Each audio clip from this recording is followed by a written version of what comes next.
Olá, bom dia, boa tarde, boa noite. Depende do horário que você estiver assistindo esta quarta aula da matéria História da Igreja. Eu quero aproveitar para te dar os parabéns pela paciência de me ouvir, mas te agradecer e te pedir, se você ainda não clicou aí, o gostei. E se não se inscreveu, por favor, se inscreva. Eu quero continuar nessa palestra com você em todas as matérias da teologia clínica. Estamos caminhando, estamos na quarta matéria de 77 matérias. É uma maratona. Mas se você chegar até lá, quando você completar 12, eu vou te dar um diploma de básico. Se você chegar a 37, eu vou te dar um diploma de médio. Quando você chegar a 52, eu vou te dar um diploma de bacharel seminarístico em teologia clínica. E quando você chegar em 77, eu vou te dar um diploma de teólogo clínico, com a especialização em teologia clínica. Ok? Aceita o desafio? Se aceita o desafio, clica nesse link que aparece aí agora, fatemipac.cocife.me, e você vai poder começar, se é que não já começou, estudar no seu celular, baixar o seu e-book, ler o seu e-book, responder a avaliação para que tenha a nota de cada matéria. Tá ok? Vamos lá? Estamos concluindo. Querendo Deus, nesta parte, queremos concluir o estudo da história da igreja. Hoje nós vamos falar sobre agora a história da Igreja de Cristo Jesus no Brasil. Portanto, o período da igreja no Brasil, ou a igreja brasileira. No seu e-book, o título é esse: A Igreja Brasileira.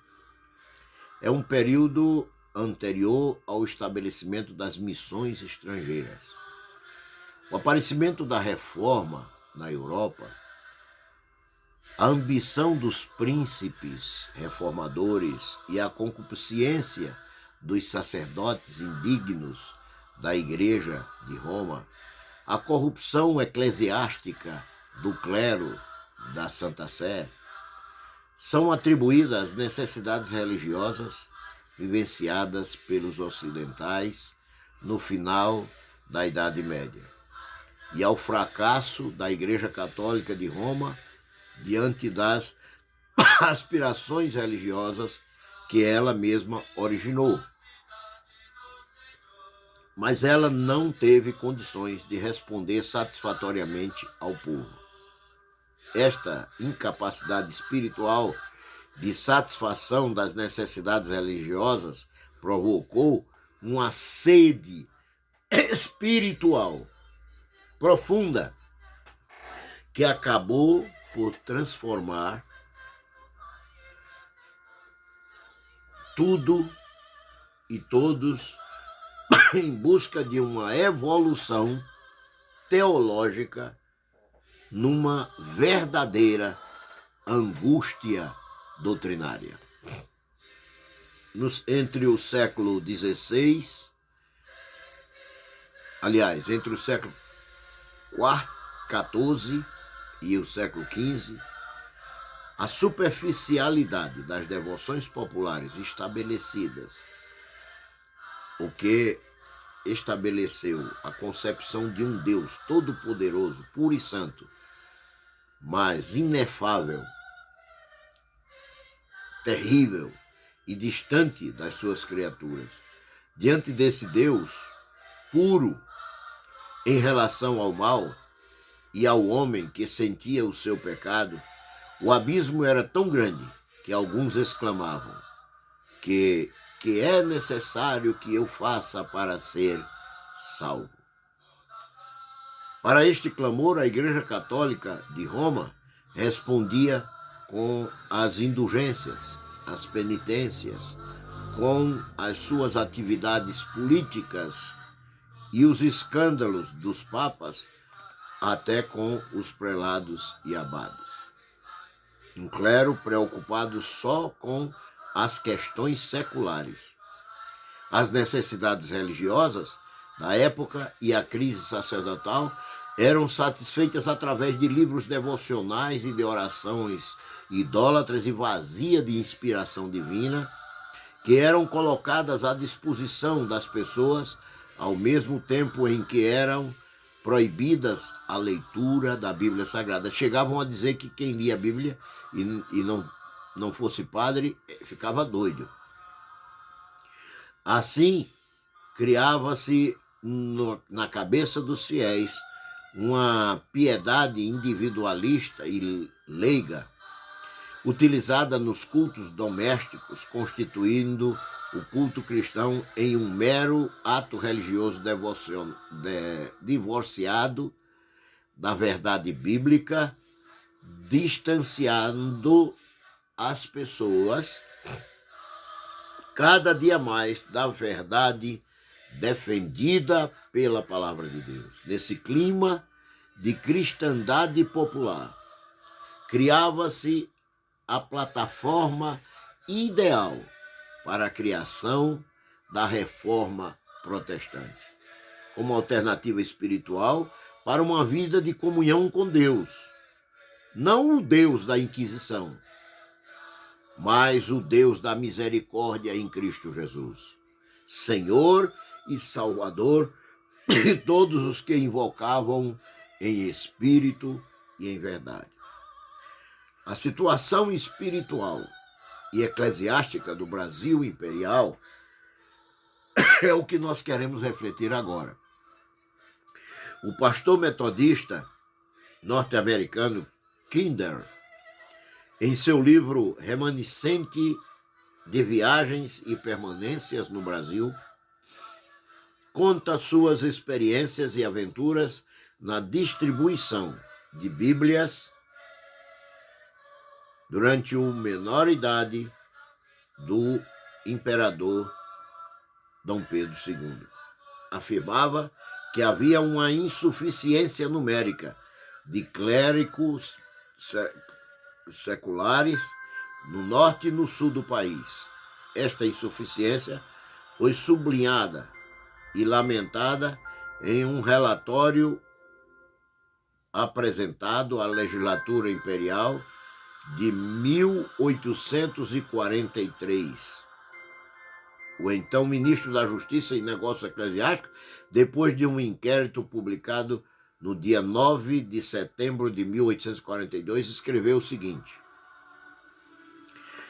na província do Pará, existem paróquias que há 12 anos ou mais não têm vigário. No Maranhão, há 25 igrejas que foram, em épocas diversas, dadas como vagas, sem que jamais aparecesse um candidato. Não cabe a nós investigarmos as causas de tal estado de coisa, mas o certo é que ninguém que tem posição encaminha seu filho para o sacerdócio. Os que procuram as sagradas ordens vêm dos que faltam recurso, não puderam continuar os estudos. Sem dúvida, o principal motivo pelo qual tão poucos se dedicam à vida sacerdotal está nos migrados proventos que lhes permitem fruir. A média de remuneração destinada aos padres, aprovada pelo Tesouro do Império, porque os padres eram pagos seu salário pelo Império Romano, o Império Brasileiro, Dom Pedro I e em seguida Dom Pedro II, eles recebiam 200 mil réis. O clero cujas fileiras se preenchem, sobretudo pelo atrativo de grandes vantagens, constituía mais um peso do que uma bênção. Esse é o relatório que esse ministro fez da situação religiosa da cristandade, entre aspas, né, E, a despeito de uma vida cômoda e opulenta, tal era a aversão que era devotada ao governo e ao serviço público. Ninguém quer se aproveitar dessas vantagens em glória. As pessoas faziam chacota da vida sacerdotal quando diziam: quem quer ser frade? Quem quer ser frade? A insuficiência numérica de clérigo brasileiro se fez acompanhar de um enfraquecimento de sua vida espiritual, embora não fosse de se esperar, visto que a sua falta deve aumentar o seu prestígio, entretanto, tornou-se um elemento ativo desse enfraquecimento. Muito bem, beber mais um pouquinho aqui.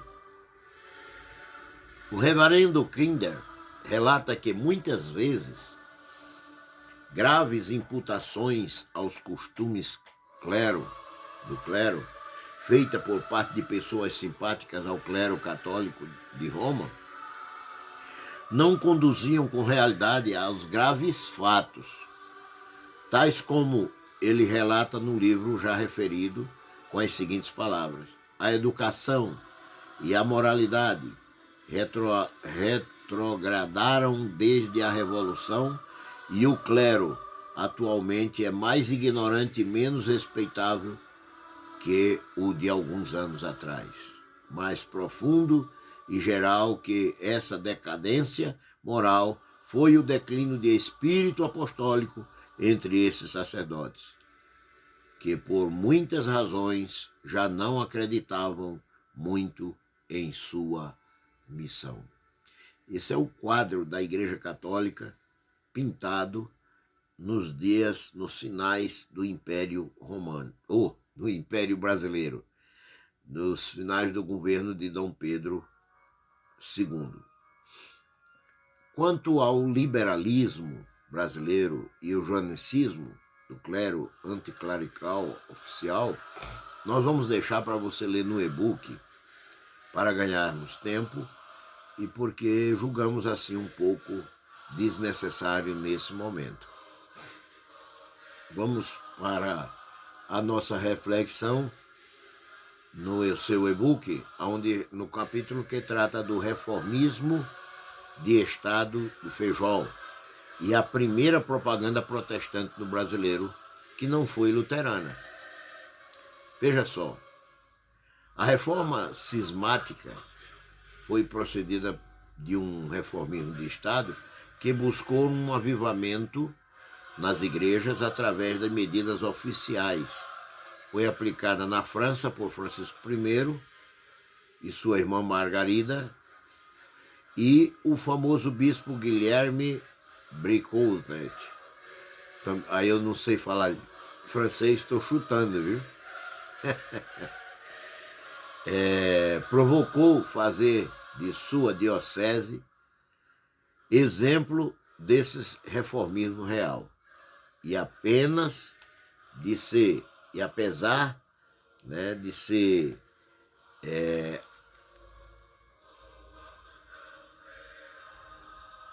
de ser ele o próprio um ortodoxo dogmático, seu mestre e inspirador Lafayette, a quem confiou as suas apreensões que lhe faziam essa transformação eclesiástica, tinha contato com os heréticos, entre aspas. No Brasil, o padre Feijó fez também essa tentativa de reforma católica. Quanto a isto, acredito que ambos os alunos e ouvintes dessa videoaula conhecem a história desse homem de Estado que também era padre, que era Feijó. Sacerdote, intelectual, político e um dos regentes do Brasil Império. É sabido como Feijó tentou legitimar o casamento dos padres. Ele tentou acabar com o celibatário. Conseguiu fazer com que os membros das Assembleias Provincianas Paulistas, da província paulistana, solicitassem do bispo da Diocese Paulista a autorização para que os padres casassem. Como regente, o padre Feijó pediu ao Marquês de Barbacena, que estava em Londres, que providenciasse a vinda para o Brasil de 2 corporações de missionários morávios, portanto protestantes, para educar os índios, em lugar dos jesuítas. Dizem que em 1862 a comunidade morávia havia em 150 anos enviado mais de 2.000 missionários. Dizem que para cada 92 membros, um dos morávios era missionário. Naquela época, a média de outras igrejas era de um missionário para cada 5.000 membros.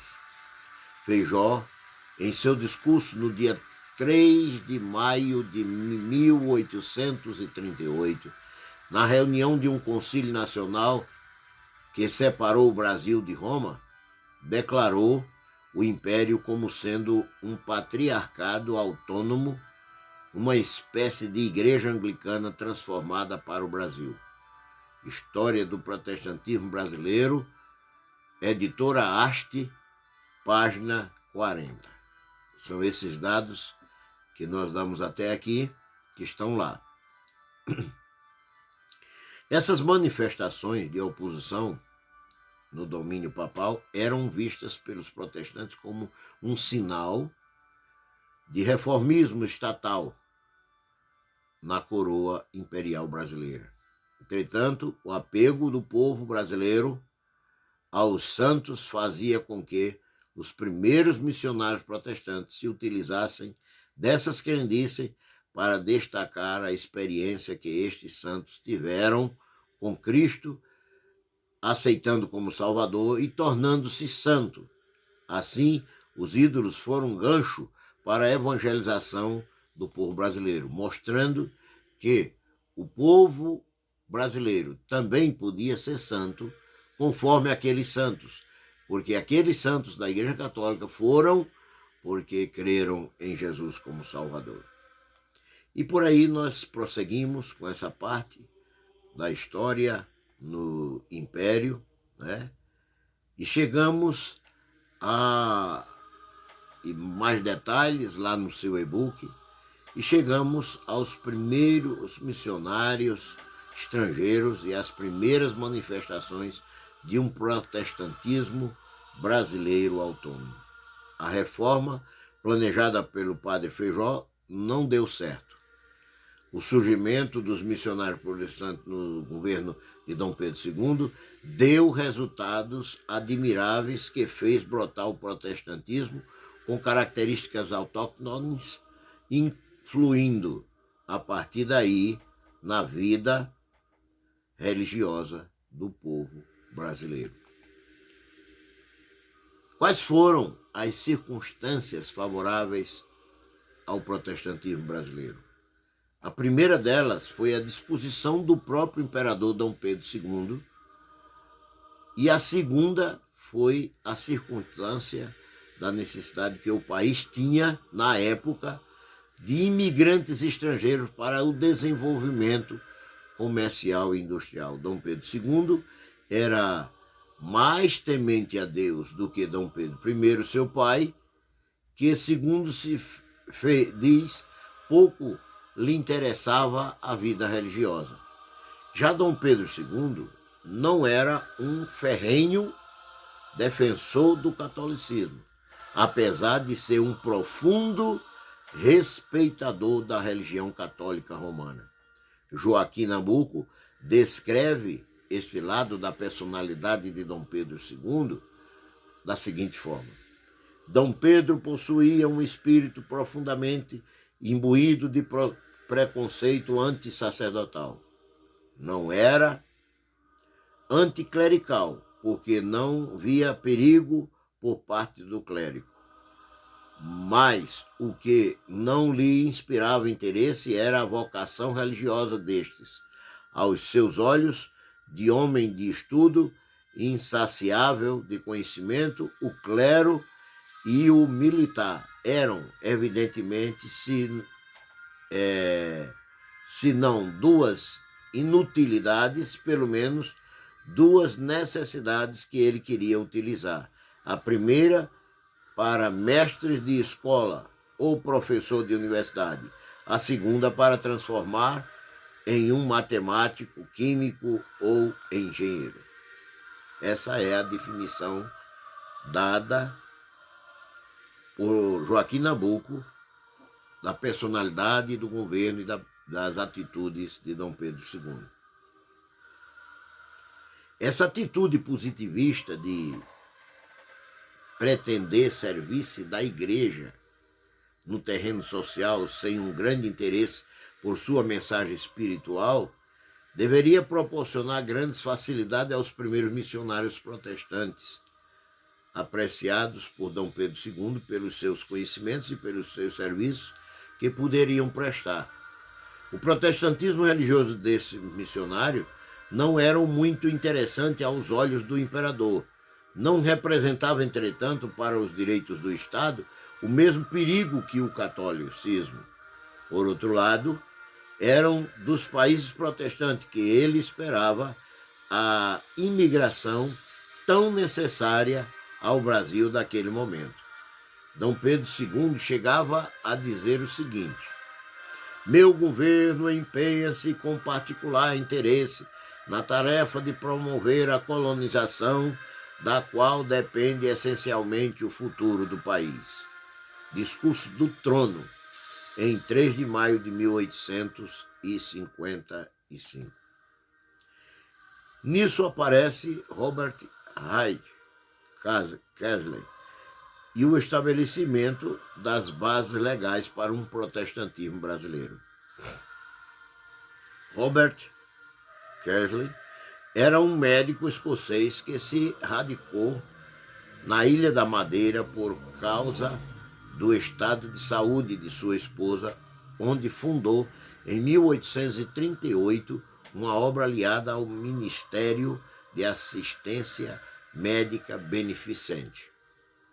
Havia já conseguido milhares de adeptos quando uma violenta perseguição desencadeada pelo clero obrigou-o a deixar a Ilha da Madeira, acompanhando novos convertidos que não quiseram renunciar à fé protestante. Isso aconteceu entre os anos de 1846 ou 47. Quando chegou no Brasil, Kingsley julgou insuficiente a distribuição de Bíblias e, utilizando os portugueses que o acompanharam na Ilha da Madeira, começou a evangelizar o Brasil. Enquanto isso, ele procurou estabelecer com as autoridades um clima que pudesse garantir a ele e seus seguidores do grupo protestante que viera com ele o direito de culto e serviço para o mestre dos mestres, o nosso Senhor e Salvador Jesus Cristo. Dizem os historiadores que Dom Pedro II o surpreendia com visitas inesperadas para ouvir dele as histórias de viagens à Terra Santa. Desta forma, reunia as crianças e adultos no seu jardim para ensinar de Jesus aos domingos pela manhã, portanto, escola dominical, o que, de certa forma, veio a tornar-se a escola bíblica dominical. O colunista do jornal Correio Mercantil do Rio escreveu o seguinte sobre ele: Tribuna Livre, onde publicou a primeira tradução que se tem conhecimento do livro do peregrino John Bunyan, como também artigo anônimo como, por exemplo, um crente racionalmente convicto. Outro, um católico protestante. Enfim, mantinha pessoas que vendiam Bíblias e realizavam cultos domésticos secretamente. Os missionários que sucederam acharam que a sua cautela era descabida, visto que o Brasil de Dom Pedro II não era a Ilha da Madeira de Maria da Glória, totalmente subjugada ao clero romano. Agora vem um fato interessante na história, é que no dia 11 de julho de 1858, Kingsley batizou o primeiro brasileiro no protestantismo, que se chamava Pedro Nolasco de Andrade. Foi um dia memorável para a Igreja Evangélica no Brasil, a primeira comunidade protestante criada no Brasil, que era composta de 14 membros, né? Contando com o missionário e a esposa. Muito bem. No ano seguinte, 1859, 2 damas da corte imperial foram batizadas na comunidade evangélica fluminense. Gabriela Augusta Carneiro Leão, irmã do Marquês de Paraná e do Barão de Santa Maria, com sua filha, Dona Henriqueta. Naturalmente que o escândalo foi grande. O partido clerical procurou por fim as atividades do Dr. Kingsley a pedido do núncio, o ministro dos Negócios Estrangeiros, que era o Visconde do Rio Branco, informou ao Dr. Kingsley, através do encarregado de negócios ingleses, que a tolerância religiosa garantida pela Constituição brasileira não era tão plena que admitisse a propaganda de doutrinas contrárias à religião oficial do Estado. Assim, convidado que foi a retirar-se de Petrópolis, obteve parecer favorável de 3 juristas respeitáveis da época, que foi Nabuco, Urbano, S. Pessoa de Melo e Caetano Alberto Soares. Esses 3 declararam que ele não tinha violado nenhuma lei brasileira. O governo, que tornara aquela decisão apenas para dar satisfação ao núncio, nada mais fez. No dia 6 de março de 1860, o imperador visitou durante 2 horas, mesmo ele estando acamado, para ouvir a experiência do médico nas Terras Santas, possivelmente desculpas para ouvir o Evangelho. Nota-se, pelos relatos da história, que Dom Pedro enviava os seus filhos, quando crianças, para aprender histórias da Bíblia contadas pelo médico escocês, que também era o missionário Kingsley, Robert Kingsley. Muito bem.